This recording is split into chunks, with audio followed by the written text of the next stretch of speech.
tears blurred Clarissa's vision as she stood motionless by the gate, her baby boy cradled against her chest.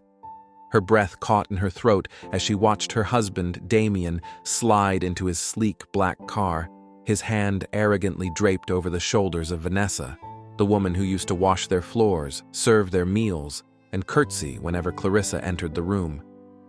Vanessa didn't even glance back. Damien didn't either. He sneered, "You repulse me," the words slicing through Clarissa's soul like shattered glass. Then he shut the door, sealing their fate with the soft click of betrayal. Clarissa stood frozen. Liam, their 1-year-old son, shifted in her arms, innocent and unaware. Her heart thudded heavily against her ribs, each beat echoing her disbelief. Just a year ago, she had walked down the aisle thinking she had married the man who would love her through every season of life. But clearly, winter had come early, and it was brutal. Back then, Clarissa had been the woman who turned heads. Slim, graceful, effortlessly stunning. But she never wanted a man who just loved her for her looks. She craved more. Deep connection, protection, unwavering love. Damien had promised all that and more. In the beginning, he was enchanted, obsessed even. He would parade her around like a rare diamond, kiss her in public like she was his heir, and whisper sweet nonsense that made her heart flutter. But the moment she got pregnant, something changed. He smiled when she told him, sure, but it was empty, hollow, like a man reacting to news he had already heard but didn't care for. As her belly grew, Damien's warmth shrank. The phone calls stopped. The late-night cuddles vanished. He stopped calling her queen and began treating her like furniture he once loved but no longer needed. Clarissa carried the weight of her pregnancy alone, emotionally, physically, and heartbreakingly, romantically. The only one who stayed close was Vanessa. Sweet, attentive Vanessa. The quiet maid who always seemed just a little too eager to help. She began cooking Clarissa's meals, rubbing her swollen feet, encouraging her to eat more, rest more. Vanessa was her shadow, always around, always kind, too kind. Clarissa had no idea that every spoonful of soup Vanessa served her was laced with appetite enhancers and weight gain pills. The effects were horrifyingly quick. She was always starving. No amount of food was enough. Her body expanded faster than she could understand. Her ankles swelled, her face rounded, her once gorgeous figure became unfamiliar, her clothes no longer fit. Her reflection became a stranger, and Damien? He recoiled. He barely looked at her, barely touched her. His disgust was no longer subtle. It was loud, cruel, visible. Vanessa's moment had come. She slithered in like a snake, whispering support while secretly smirking behind Clarissa's back. She knew what she was doing. She saw the cracks and poured acid in them. She fed Clarissa lies and calories, building her downfall while playing the loyal servant. Now, Damien was starting a new life with her. He had already rented a new house. Clarissa, once the woman of his dreams, had been reduced to a memory he wanted to erase. Clarissa clutched Liam tighter as the car sped off, the tail lights vanishing into the night like the last ember of hope. Her feet refused to move. Her mind raced. She had trusted Vanessa, trusted her enough to share her secrets, her pain, her loneliness. She'd cried on her shoulder, not knowing every tear fueled Vanessa's ambition. If someone had told Clarissa a year ago that her own maid would seduce her husband and poison her body from the inside out, she would have laughed. But now, her laughter was gone, stolen, just like her marriage. She wasn't just heartbroken, she was shattered. But this wasn't the end. It was just the beginning of a storm Clarissa never asked for, but would one day rise from. Clarissa had always known Damien was distant. Even before their vows, there were moments when his eyes felt too far away, like they were always searching for something else. But she convinced herself it was just how some men were. She told herself he'd change. That love, real love, would anchor him. At first, things seemed fine. Then came the small shifts. Suddenly, he started coming home earlier, not later. She should have been relieved, right? Should have believed he was finally making an effort. But deep in her gut, something twisted every time the door creaked open.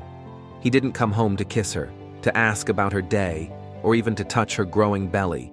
He barely looked at her. He wasn't coming home for her, or their unborn son.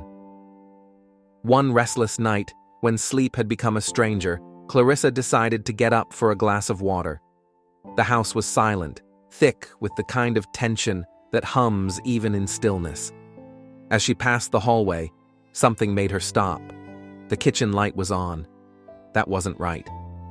Her heartbeat spiked. She tiptoed toward it, her breath shallow, every step heavy with dread. And then, she heard it. Laughter. Not just any laughter. The kind that used to fill their bedroom. The low, intimate kind that said, "You're mine." Then came the breathy moans. Clarissa knew those sounds. She'd memorized them once, cherished them. And now they were daggers. She didn't want to see. God, she didn't want to see. But her legs, her traitorous, shaking legs, carried her forward. And there they were, Damien and Vanessa, entwined, pressed against the kitchen counter, his hands gripping her like she was all he'd ever wanted, her head thrown back in pleasure, in victory. Clarissa couldn't breathe. Her heart shattered inside her chest, and yet she made no sound. She clutched her mouth, swallowing the scream that threatened to rip her throat open. She was only steps away from the man she loved, the man she shared a bed with, and he didn't even know she was there. He didn't care that she was there, silent, broken. She turned away, her soul dragging behind her like a torn veil. Back in the bedroom, she locked the door and slid to the floor, her pregnant belly heavy, her body trembling. She wrapped her arms around herself, as if she could physically keep her heart from falling apart. What was she supposed to do? Damien hadn't spoken to her in days. And where could she go? Her parents were far away, and Damien had made it clear her family was not welcome in their home. "You're my wife now, Clarissa. Your family doesn't need to interfere," he had said with cold finality, shutting the door on any help she could have had. At first, she had believed in patience, in staying, in enduring. She thought the man she fell in love with, the one who once kissed her scars and called her his world, would return. But things only unraveled further. Damien and Vanessa stopped hiding. Vanessa, the same woman who used to lower her eyes in Clarissa's presence, now walked around in body-hugging dresses and bold perfume. She would serve Damien dinner like a dutiful wife, her fingers brushing his as he took the plate, her eyes dancing with secrets. Clarissa sat across the table in oversized maternity clothes, invisible, forgotten, a ghost in her own home. And when the pain became too much to bear, she turned to the only comfort that never judged her: food. She ate when she was sad. She ate when she was lonely. She ate when she needed to silence the gaping ache Damien left behind. What she didn't know, what she couldn't even imagine, was that Vanessa was still poisoning her. Every bowl of soup, every glass of juice, every special treat had been laced with substances that heightened her hunger and slowed her metabolism. Clarissa's body changed, rapidly, unnaturally. The once vibrant woman Damien adored became a shell of herself. Her figure softened, her energy faded. And Damien? He looked at her with nothing but disgust. Some days, he wouldn't even speak. He'd sigh loudly, shake his head, and walk away, as if her very existence embarrassed him. And Vanessa? She thrived. Every extra pound Clarissa gained became another step closer to Damien's heart. Every tear Clarissa cried, Vanessa bottled and drank like sweet victory. Then the day came. 9 months. The baby, Liam, was ready to arrive. But the day that should have been filled with joy became her darkest. The contractions hit like lightning, and Clarissa, drenched in sweat, reached for her phone. She called Damien, once, twice, 50 times. No answer. Vanessa was nowhere to be found. Clarissa was completely alone. Gritting her teeth against the pain, she dragged herself to the door. Her knees buckled. Her breath came in shallow gasps, but she had no one, no help, no hand to hold. She waved down a taxi, barely able to speak. The driver kept glancing at her in panic. "Madam, do you need help?" Clarissa shook her head. "Just get me there." At the hospital, the world spun around her.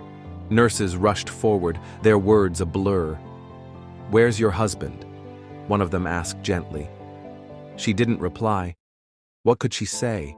That her husband was too busy screwing the maid to care if she lived or died? That the woman she once trusted now wore her perfume and slept in her bed? Her silence said it all. Liam arrived by emergency C-section, large, beautiful, and perfect. Over 4.5 kilograms. And Clarissa? She lay in that cold hospital bed, holding the only thing in the world that hadn't betrayed her. Her son, her hope, her beginning. Clarissa had never known loneliness could scream so loudly. Motherhood was supposed to be magical. At least, that's what everyone said. But for her, it was an unending blur of exhaustion. Liam cried around the clock, and every cry felt like another reminder that she was doing this alone. There were no gentle arms around her at night, no whispered encouragement, no Damien by her side. Her days were a loop: feed Liam, rock him to sleep, wipe her own silent tears, clean the house, repeat. Her world had shrunk to the four walls of that house and the tiny heartbeat she held in her arms. Damien's love had faded. Vanessa's presence grew stronger by the day. Then came a brief flicker of light. Her mother came to visit. Clarissa had forgotten what it felt like to be held. When her mother embraced her at the door, she wanted to fall apart in her arms and just breathe. For a few days, she did. Her mother cooked, bathed Liam, and forced Clarissa to nap, reminding her, just for a little while, what it felt like to be someone's child. But the visit was short-lived. Her father's sudden illness pulled her mother away, and with her suitcase packed, she paused at the door. "You're changing, Clarissa," she said quietly. "This weight, this sadness, don't let it consume you. You're stronger than this." Clarissa nodded, trying not to cry. She already knew. Her body was foreign to her now, heavy, sore, unfamiliar, her soul even more so. Once the door closed, the house fell silent again. Damien didn't return that night, or the next. When he did, he didn't say a word to her, just picked up a few things and walked right back out. But Vanessa? She made sure to be seen.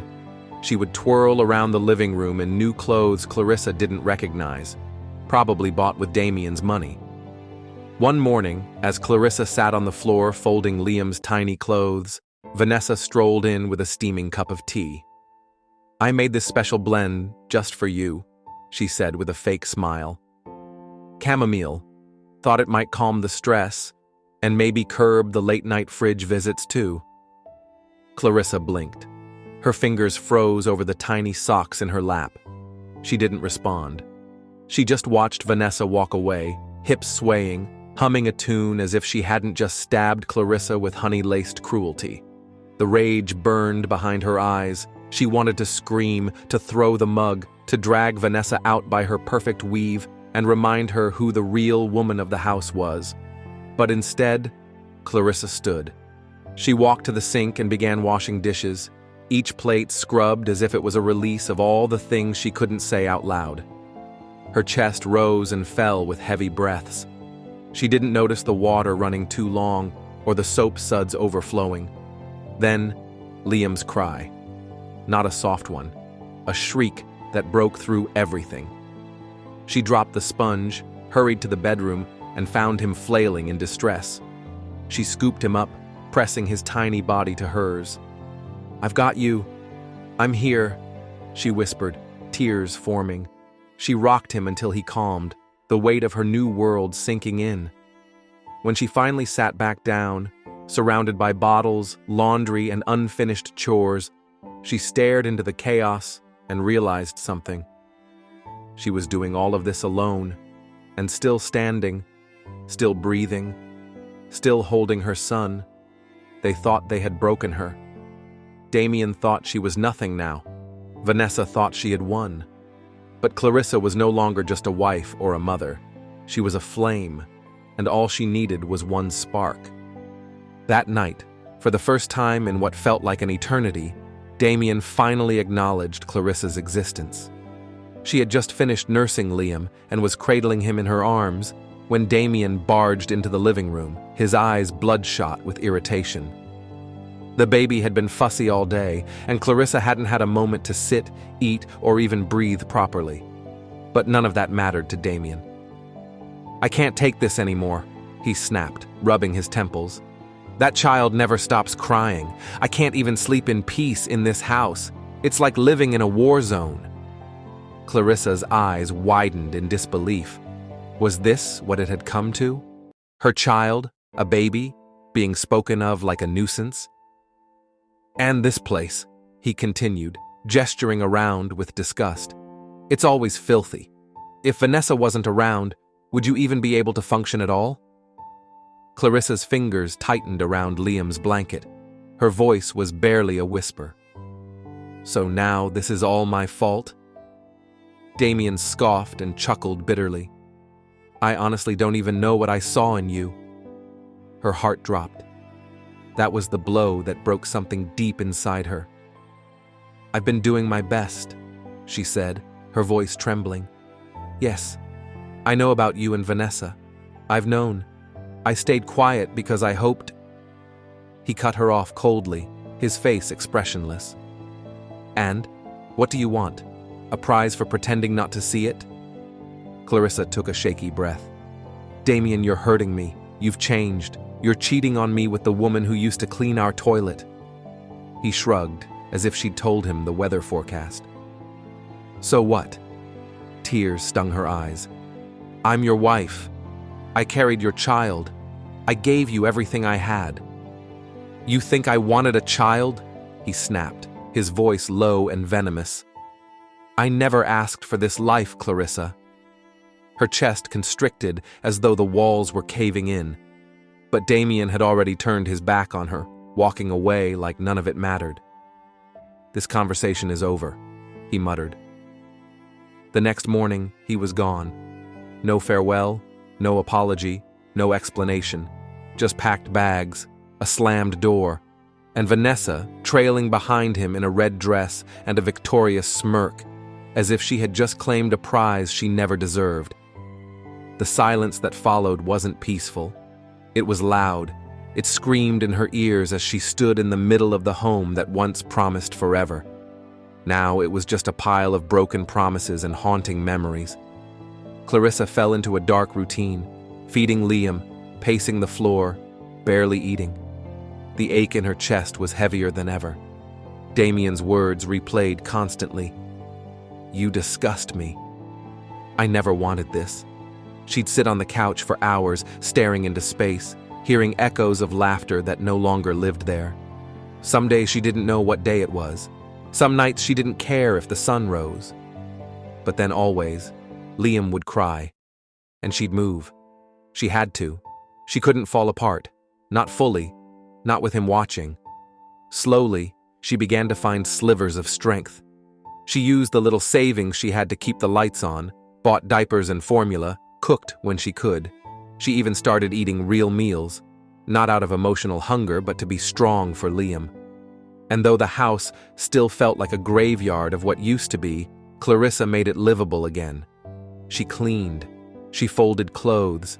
She gave Liam baths, sang lullabies through cracked lips, and kissed his forehead like he was the only piece of her that still mattered. Because he was.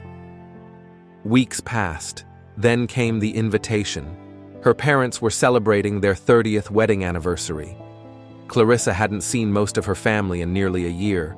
She was ashamed of what her life had become, of how much weight she had gained, of how her smile no longer reached her eyes. But she knew she had to go. She dressed in the plainest outfit she could find, fixed her hair as best she could, and wrapped Liam in a soft blanket. Her hands trembled as she stepped into the celebration hall, her heart pounding like a drum in her ears. And though she tried to stay unnoticed in the corner of the room, nothing, absolutely nothing, could have prepared her for what happened next. Please subscribe, like, and comment if you'd like to see part 2 of Clarissa's journey. Let us know your thoughts, and don't miss the next chapter as she takes the next steps in reclaiming her life.